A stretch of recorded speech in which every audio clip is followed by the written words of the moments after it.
ऐसा दामाद मेरे को कहां मिलने वाला है? आपके जैसा मैंने कहीं देखा ही नहीं। संकोच करना नहीं, जो मांगो सो आपको मैं दूं।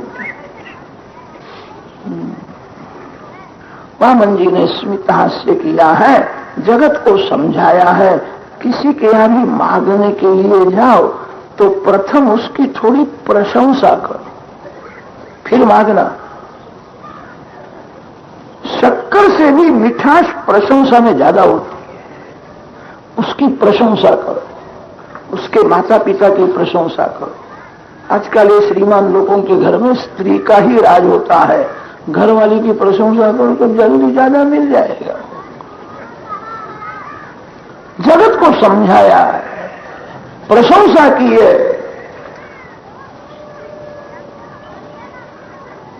प्रहलाद जी के वंश में आपका जन्म हुआ है। 5 वर्ष के प्रहलाद जी थे, उनका वचन सत्य करने के लिए परमात्मा स्तंभ में से प्रकट हुए थे। प्रहलाद जी महाराज बड़े भगवत भक्त थे। आपके वो दादा है नहीं क्या महाराज? वो मेरे दादा लगते, बड़े ज्ञानी भक्त थे। आपके पिता विरोचन महाराज तो अति उदार थे। मैंने ऐसा सुना है, एक ब्राह्मण को विरोचन राजा ने दान में अपना आयुष दिया था। ब्राह्मण का आयुष पूरा हो गया था। विरोचन राजा को खबर पड़ी, मेरा आयुष आपको मिले। आपकी जगत को जरूरत है। समाज में बहुत से लोग अज्ञान से दुखी होते हैं। दुख का कारण अज्ञान होता है। समाज का अज्ञान दूर करना, जगत को ज्ञान देना ब्राह्मण का काम है। आपकी जगत को बहुत जरूरत है। ब्राह्मण का आयुष पूरा हुआ था, विरोचन राजा ने अपना आयुष ब्राह्मण को दान में दिया था। विरोचन महाराज बड़े उदार थे। वो आपके पिताजी है?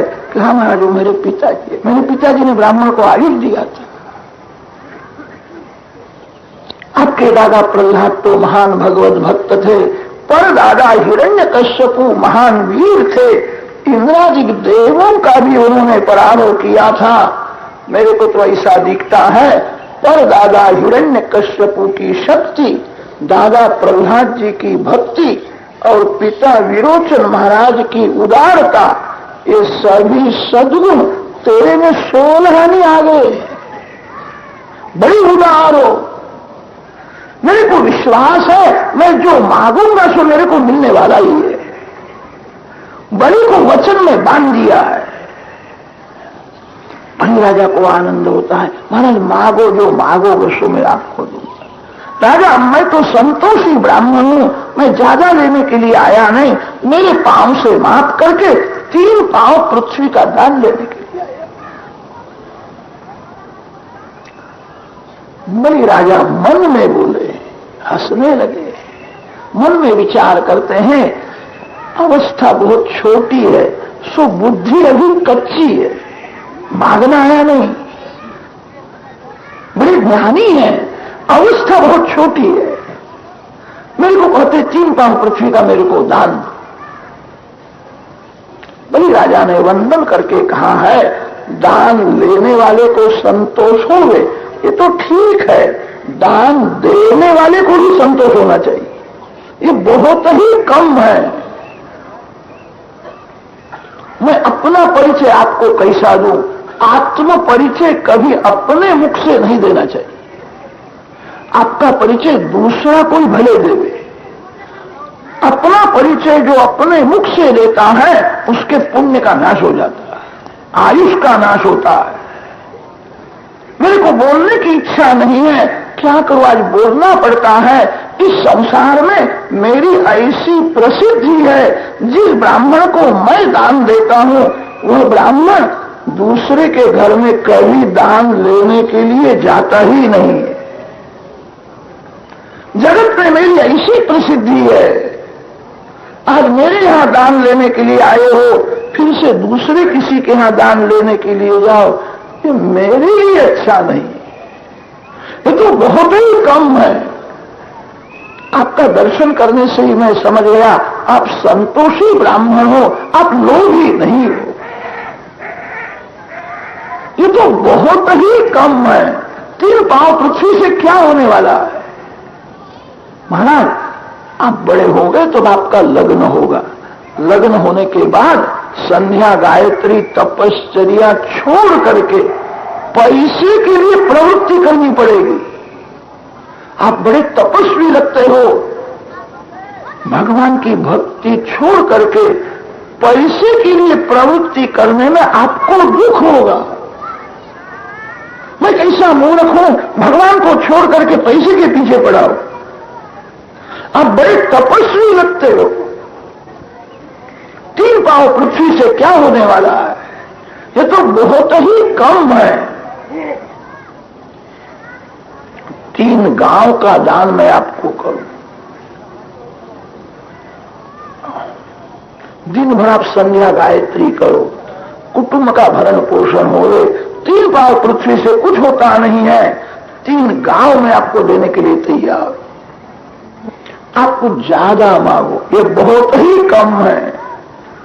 वामन जी ने कहा है, राजन आप तो बहुत देने के लिए तैयार हो, मेरे को तो विचार करना चाहिए। अति संग्रह करने के लिए जो दान दे लेता है उसका पतन हो जाता है। जिसकी बहुत जरूरत है उतना दान लेना ब्राह्मण का धर्म है। संध्या गायत्री सत्कर्म करने से पाप का नाश होता है। जो अति संग्रह करने के लिए दान लेता है, यावदर्थ प्रतिग्रह, मैं संतोषी ब्राह्मण हूं, लाभ से लोभ बढ़ता है। लोभ ही पाप कराता है। मैंने ऐसा सुना है, बड़े बड़े राजा लोग लोभ से पाप करते थे। पाप का बाप लोभ है। मैं संतोषी ब्राह्मण हूं, शास्त्रों में ऐसा लिखा है, साधु और ब्राह्मण के जीवन में अति संतोष होना चाहिए। क्षत्रिय और वैश्य थोड़ा लोभ करे, क्षम्य है। साधु लोभ करे, ब्राह्मण लोभ करे, भगवान नाराज हो जाते। संतोष ही धर्म है। ज्यादा लेकर के मैं क्या करूं? बलि राजा को थोड़ा अभिमान था, मैं बहुत दान देता हूं, मेरे जैसा उदार कोई नहीं है। वामन जी ने कहा, तेरे जैसा दान देने वाला कोई नहीं है, याद रखना मेरे जैसा दान लेने वाला भी तेरे को कोई नहीं मिलेगा। तू तो सब कुछ देने के लिए तैयार है, मेरे को लेना नहीं है। ज्यादा लेकर के मैं क्या करूं? आज तक कहीं भी मैं दान लेने के लिए गया नहीं, आज ही तेरे घर में दान लेने के लिए आया। एक गृहस्थ के चबूतरे में बैठ करके मैं संध्या करता था। गृहस्थ बाहर गए थे, आए और उन्होंने मेरे को पूछा, कौन हो, यहां क्यों बैठे हो? ये चबूतरा मेरा है। मैंने कहा, मैं ब्रह्मचारी हूं, संध्या करने के लिए बैठा हूं, संध्या हो जाए कि फिर उठ जाता हूं। मैं आपको नहीं जानता, उठो यहां से। आजकल बहुत से लोग ऐसे हुए हैं, दिवस में आकर के सब देख लेते हैं और वे ही रात्रि में चोरी करने के लिए आते हैं। उठो यहां से, ये चबूतरा मेरा है। मरने के बाद छाती के ऊपर बांध करके ले जाना है। मानव को ज्ञान नहीं, मेरा क्या है, मेरा क्या है जो बराबर समझता है, वो कभी झगड़ा नहीं करता। मेरा अपमान हुआ, मेरे को कहा उठो यहां से, मैं आपको पहचानता नहीं हूं। मेरी संध्या में, गायत्री में विक्षेप हुआ, मेरे को दुख हुआ। अपनी मालकी की जगह हुए तो दिन भर में गायत्री जप करूं, संध्या करूं, तपश्चर्या करूं, कोई उठावे नहीं। मेरी तो ऐसी इच्छा है, तेरी जगह में बैठ करके मेरे को गायत्री का पुरस्चरण करना है। बलि राजा को आनंद हुआ, ऐसा तपस्वी ब्राह्मण मेरी भूमि में बैठ करके गायत्री का जप करेगा तो मेरा उद्धार हो जाएगा। मैं ज्यादा लेने के लिए नहीं आया, मैं दिन भर तपश्चर्या करता हूं, अतिशय भूख लगती है, तो मधुकरी मांगने के लिए जाता हूं, मधुकरी में जो कुछ मिले संतोष मांगता हूं, संतोष ही मेरा धन है। बलि राजा को आश्चर्य होता है, अवस्था तो बहुत छोटी है, कैसा बोलते हैं? ऐसे तपस्वी ब्राह्मण जगत में है, इसीलिए तो ये धरती टिकती है। जगत में पाप बहुत बढ़ गया है। भजनानंदी संत है, तपस्वी ब्राह्मण है, वे ही पृथ्वी को टिकाते हैं। धन्य है आपके माता पिता को। अब ज्यादा कुछ भी नहीं लोगे कि ज्यादा लेकर के मैं क्या करूं? बलि राजा ने वंदन करके कहा है, आपकी इच्छा अनुसार आज 3 पांव पृथ्वी का मैं दान करता हूं। मेरे को संतोष हुआ नहीं है महाराज, आपको फिर किसी भी वस्तु की जरूरत पड़े तो मेरे घर में आना, इस घर में जो कुछ है सभी आपका ही है, मैं फिर से आपकी सेवा करूं। आज मेरे को संतोष हुआ नहीं है, आपकी आज्ञा अनुसार 3 पांव पृथ्वी का मैं दान करता हूं। वामन जी ने स्मित हास्य किया है, आज 3 पांव पृथ्वी का दान कर दे, पीछे की बात सब पीछे हो जाएगी, आज बोलने की क्या जरूरत है? बलि महाराज संकल्प करने के लिए तैयार हुए हैं। यज्ञ मंडप में शुक्राचार्य विराजते थे। शुक्राचार्य वामन जी महाराज का दर्शन करते हैं, चरण से मुखारविंद तक सर्वांग को निहारते हैं। कैसा ये ब्राह्मण है? दिखता है बहुत छोटा, इसकी बुद्धि कैसी है? ये कौन आया है? शुक्राचार्य बड़े ज्ञानी हैं, चरण से मुखारविंद तक सर्वांग को निहारते हैं। शुक्राचार्य समझ गए ये परमात्मा है। बलि राजा को कहा है दान देने की उतावल करना नहीं, ये ब्रह्मचारी के पांव कैसे हैं तू जानता नहीं है, उन्होंने बराबर मैं जानता हूं। ये जैसा दिखता है वैसा नहीं है। एष वैरोचने साक्षात भगवान विष्णुरव्ययः कश्यपाददितेर्जातो देवानां कार्य साधकः। देवों का कार्य सिद्ध करने के लिए साक्षात नारायण वामन जी के स्वरूप से प्रकट हुए। 2 पांव में तेरा सब राज आ जाएगा, तीसरा पांव रखने की जगह ही रहेगी नहीं, तेरे को पाताल में ढकेल देगा।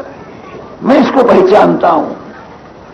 ऐसा दान नहीं देना चाहिए जो दान देने के बाद घर के बालक दुखी हो। दान विवेक से देना है, अति दान देना अच्छा नहीं है।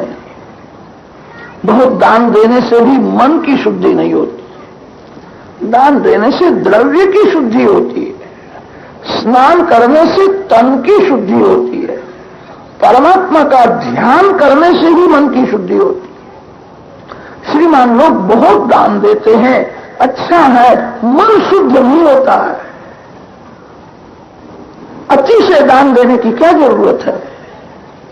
ऐसा दान नहीं देना चाहिए जो दान देने के बाद घर के बालक दुखी हो गए। ऐसा तो आप कोई देने वाले नहीं हो। शुक्राचार्य समझाते हैं दान विवेक से देना है। घर में जो कुछ धन आवे उसमें से 5वांश भाग धर्म के लिए अलग रखना चाहिए। धन जिसका शुद्ध है उसी का मन शुद्ध रहता है। धन की शुद्धि दान से होती है। 100 रुपया घर में आवे कि 20 रुपया अलग रखना चाहिए। किसी सत्कर्म में, परोपकार में आपके हाथ से उसका उपयोग करो। जिस धन का आप अपने हाथ से उपयोग करोगे वो साथ में आवेगा। बैंक में जो रखा है वो साथ में नहीं आता है। पैसा कमाना बड़ा कठिन नहीं है, हाथ में आए हुए पैसा का सदुपयोग करना बड़ा कठिन है। पैसा लक्ष्मी का स्वरूप है, लक्ष्मी का दुरुपयोग होवे तो लक्ष्मी जी शाप देती है। बहुत से लोग ऐसे हुए हैं, उनका पैसा शादी में ही बहुत जाता है। बहुत से लोगों का पैसा पत्थर में जाता है। कितने लोगों का पैसा फैशन में जाता है, व्यसन में जाता है। पैसा लक्ष्मी का स्वरूप है। पैसे का दुरुपयोग लक्ष्मी जी का अपमान है। धन का विवेक से सदुपयोग करो। पंचमांश भाग धर्म के लिए अलग रखो। भागवत में तो पंचमांश भाग अलग रखने की आज्ञा दी है। मनु महाराज ने थोड़ा नियम में परिवर्तन किया है। पंचमांश नहीं, दशमांश भाग अलग रखना चाहिए।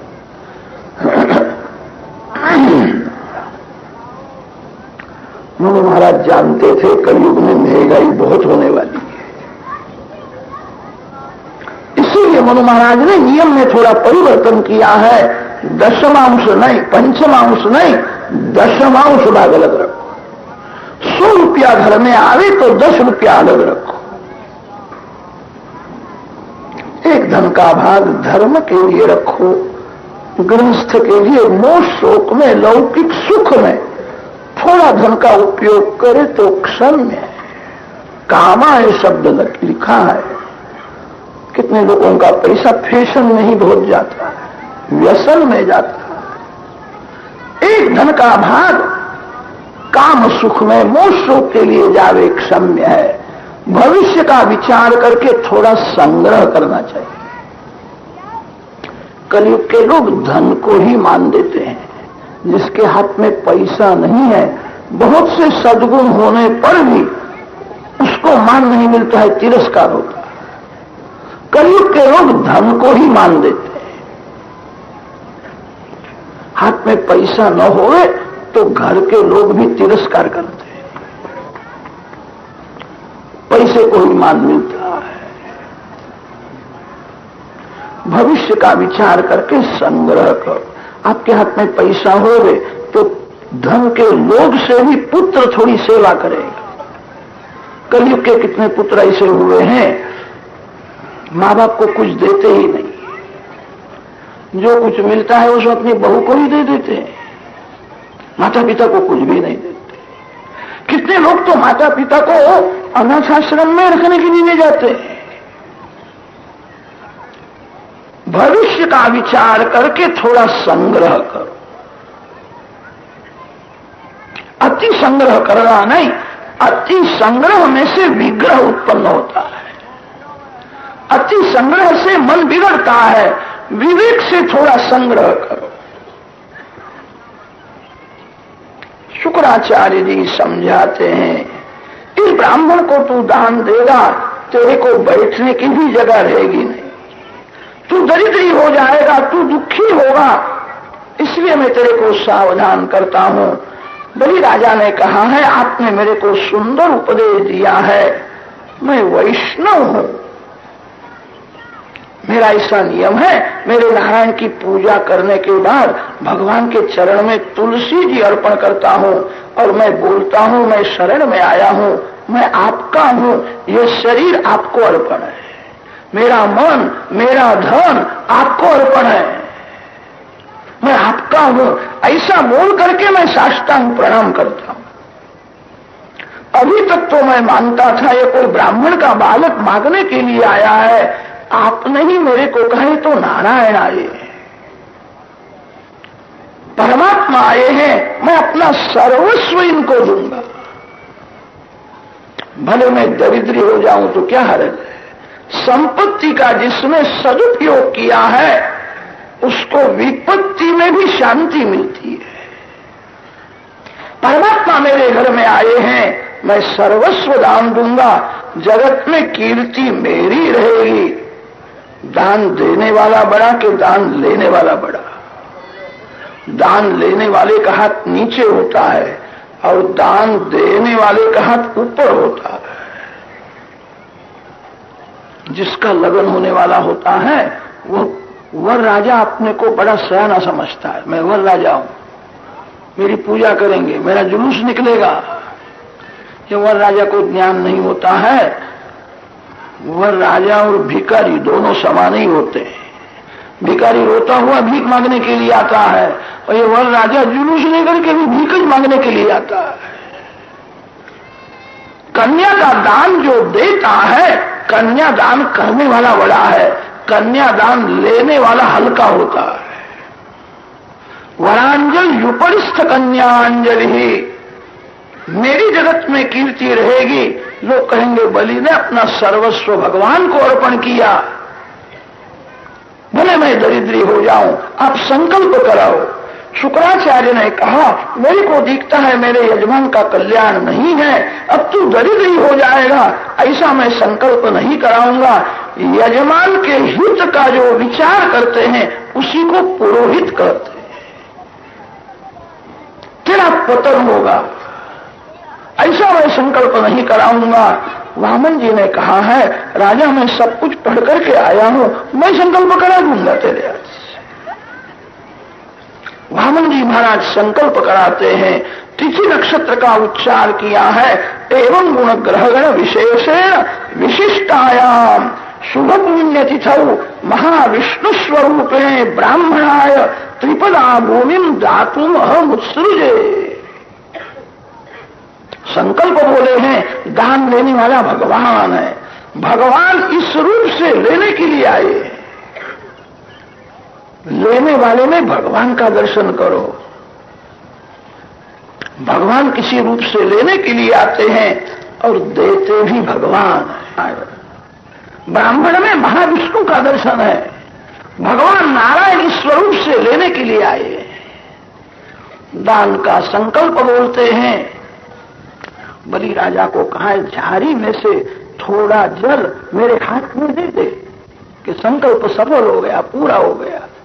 बलि महाराज झाड़ी में से जल देने के लिए जाते हैं। अंदर शुक्राचार्य जाकर के बैठे थे, जल बाहर आता ही नहीं। वामन जी महाराज समझ गए शुक्राचार्य कुछ विघ्न करते हैं। वामन जी महाराज ब्रह्मचारी है, ब्रह्मचारी दर्भ लेकर के आए थे। दर्भ की एक सलाखा अंदर डाली है, शुक्राचार्य की एक आंख फोड़ डाली। शुक्राचार्य ने विचार किया अब ज्यादा विघ्न करूं तो मेरे को अंधा बना दे रहे। भगवान दया से सजा करते हैं, दया है। दो आंख फोड़ते नहीं, एक ही आंख फोड़ डाली है। शुक्राचार्य बड़े ज्ञानी हैं। शुक्राचार्य को भगवान समझाते हैं आप दो आंख से जगत को क्यों देखते हो? जो दो आंख से जगत को देखता है उसका ज्ञान बढ़ जाता है। ज्ञान प्राप्त करना कठिन नहीं है, ज्ञान को टिकाना बड़ा कठिन है। ज्ञान को वही टिका सकता है जो एक आंख जगत को देता है और एक आंख जो भगवान में रखता है। एक आंख से सब कुछ दिखता है, दो आंख से जगत को देखना नहीं। एक आंख भगवान में। इसका अर्थ यह होता है मेरे को भगवान के चरण में जाना है। दो आंख से जो जगत को देखता है उसका ज्ञान बढ़ जाता है। एक आंख भगवान में रखो और एक आंख जगत को दो। भगवान ने दो हाथ दिए हैं, एक हाथ से संसार व्यवहार का काम करो और एक हाथ से भगवान का काम करो। शुक्राचार्य की एक आंख फोड़ डाली है। शुक्राचार्य समझ गए। यजंती यज्ञक्रतुर्यमादृता भवन्त आम्नाय विधान कोविदा सैव विष्णुर्वरदोस्तु वा परो दास्याम्यमुष्मै क्षितिमीप्सितां मुने। दान का संकल्प हुआ तभी तक वामन जी महाराज 6-7 वर्ष के छोटे से ब्रह्मचारी रूप से विराजमान थे। जहां संकल्प हुआ धीरे धीरे स्वरूप को बढ़ाने लगे हैं। स्वरूप को ऐसा बढ़ाया है 1000 हाथ प्रकट हुए। वामन जी महाराज के चरण धरती में है और मस्तक ब्रह्मलोक तक गया है। जगत भगवान में है, जगत के आधार भगवान है, भगवान का आधार कोई नहीं है। ईश्वर वह है जिसका कोई आधार नहीं है, जो सबका आधार है, जो सर्व का आधार, जिसका कोई आधार नहीं, निराधार, वही ईश्वर है। वामन जी महाराज का स्वरूप इतना बढ़ गया है, इंद्रलोक, चंद्रलोक, ब्रह्मलोक वामन जी महाराज के श्रीअंग में दिखते हैं। दर्शन करने में बहुत भय लगता है। मस्तक ब्रह्मलोक तक गया है। सभी देव गंधर्व वामन जी महाराज के शरीर में है। भगवान सभी के आधार है। जगत को भगवान में देखना है, जगत को भगवान के साथ में देखना है। साधारण मानव जगत को ईश्वर से अलग करके देखता है, इसीलिए आंख और मन बिगड़ जाता है। जगत को जो भगवान में देखता है, जगत को जो भगवान के साथ में देखता है, उसका मन नहीं बिगड़ता नहीं है। कोई भी वस्तु निराधार नहीं रह सकती है, सबके आधार भगवान है। पृथ्वी जल में है, जल तेज में है, तेज वायु में है, वायु आकाश में है और आकाश भगवान में है। आत्मन आकाश संभूतः आकाशाद वायु, वायोरग्नि, अग्नेरापः, अद्भ्यः पृथ्वी, पृथिव्या ओषधयः। सबके आधार भगवान है। वामन जी का स्वरूप अतिशय विशाल है। चरण पृथ्वी में है, मस्तक ब्रह्मलोक तक गया है। दो पांव में बलि राजा का राज आ गया है। तीसरा चरण रखने की जगह ही रही नहीं है। बलि को कहा है 3 पांव पृथ्वी का मैं दान करूंगा, ऐसा तुमने संकल्प किया है। जो संकल्प के अनुसार दान नहीं देता उसकी दुर्गति होती है। मेरा 1 पांव बाकी है।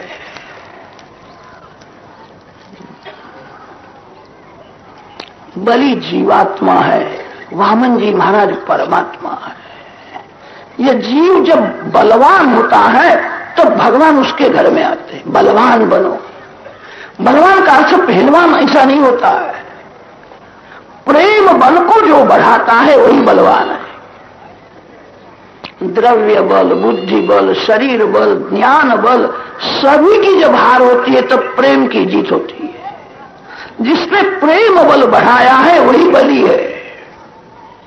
जीव परमात्मा को प्रेम से ही वश कर सकता है। प्रेम बल जब बढ़ता है तब भगवान वामन होकर के आते हैं। भगवान 3 पांव पृथ्वी मांगते हैं, 4 पांव नहीं मांगते हैं, 2 पांव नहीं मांगते। तन, मन और धन ये 3 पांव है। भगवान की भक्ति शरीर से करो। शरीर भगवान की सेवा में, परोपकार में, सत्कर्म में घिसा हो। शरीर को बहुत सुख देने से शरीर बिगड़ जाता है। सत्कर्म में शरीर को घिसाना है। तन से भक्ति करो। भगवान ने धन दिया हो तो धन से भी भक्ति करो। लक्ष्मी मेरी नहीं है, लक्ष्मी नारायण की है। जो ऐसा मानता है लक्ष्मी मेरी है उसको मार पड़ता है। लक्ष्मी नारायण की है ऐसा जो समझता है उसको लक्ष्मी जी नारायण के गोद में बिठाती है। तन से भक्ति करो, धन से भक्ति करो और मन से भी भक्ति करो। मन से भक्ति करने का अर्थ यह है भगवान को मन स्पर्श करे। मन भगवान को स्पर्श करे तो भगवान का आनंद मिलता है। तन, मन और धन यही 3 पांव है। बलि राजा ने धन दिया, मन दिया, तन दिया नहीं है। बलि महाराज ऐसा मानते हैं दान देने वाला बड़ा है और दान लेने वाला हल्का है। बलि अभिमान में खड़े हैं। दान तो अभिमान को मारने के लिए होता है। कितने लोग दान देते हैं फिर बहुत अक्कड़ में चलते हैं। दान से दीनता आनी चाहिए, अभिमान मरना चाहिए। बहुत से लोग दान देते हैं कीर्ति के लिए देते हैं। ये तामसी दान माना जाता है। बलि महाराज ऐसा मानते हैं दान देने वाला बड़ा है, दान देने वाले का हाथ ऊपर होता है। अरे दान देने वाला बड़ा नहीं है और दान लेने वाला हल्का नहीं। दान भगवान देते हैं।